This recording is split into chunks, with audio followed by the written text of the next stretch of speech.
This is The Law by Frédéric Bastiat, narrated by Ronald Eastwood. The Law by Frédéric Bastiat. The law perverted, and the police powers of the state perverted along with it. The law, I say, not only turned from its proper purpose, but made to follow an entirely contrary purpose. The law become the weapon of every kind of greed. Instead of checking crime, the law itself guilty of the evils it is supposed to punish. If this is true, it is a serious fact, and moral duty requires me to call the attention of my fellow citizens to it. Law is a gift from God. We hold from God the gift which includes all others. This gift is life, physical, intellectual, and moral life. But life cannot maintain itself alone. The Creator of life has entrusted us with the responsibility of preserving, developing, and perfecting it.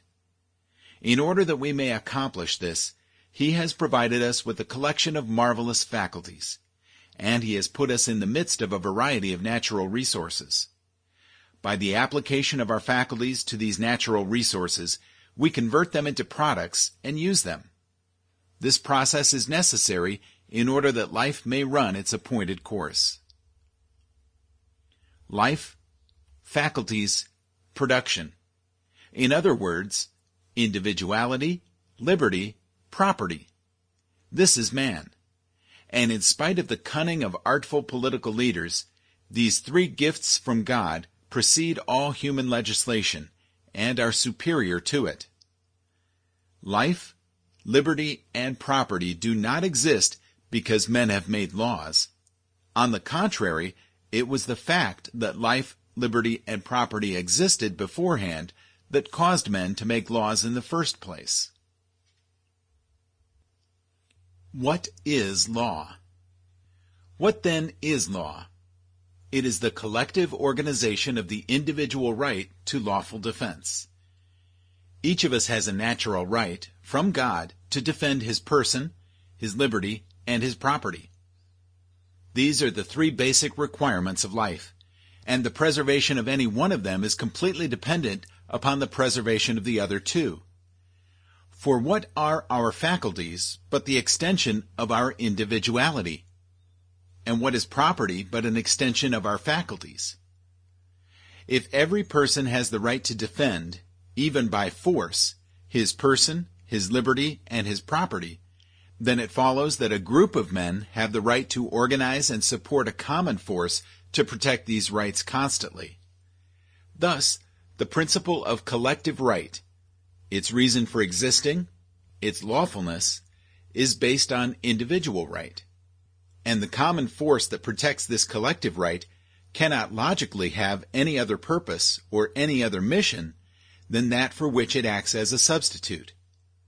Thus, since an individual cannot lawfully use force against the person, liberty, or property of another individual, then the common force, for the same reason, cannot lawfully be used to destroy the person, liberty, or property of individuals or groups. Such a perversion of force would be, in both cases, contrary to our premise. Force has been given to us to defend our own individual rights. Who will dare to say that force has been given to us to destroy the equal rights of our brothers? Since no individual acting separately can lawfully use force to destroy the rights of others, does it not logically follow that the same principle also applies to the common force that is nothing more than the organized combination of the individual forces?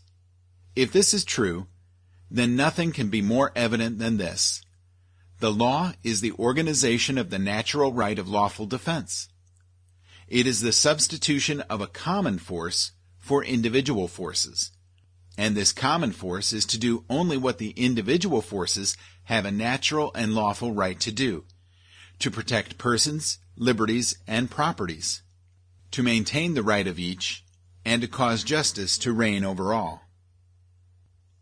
A just and enduring government. If a nation were founded on this basis, it seems to me that order would prevail among the people, in thought as well as in deed.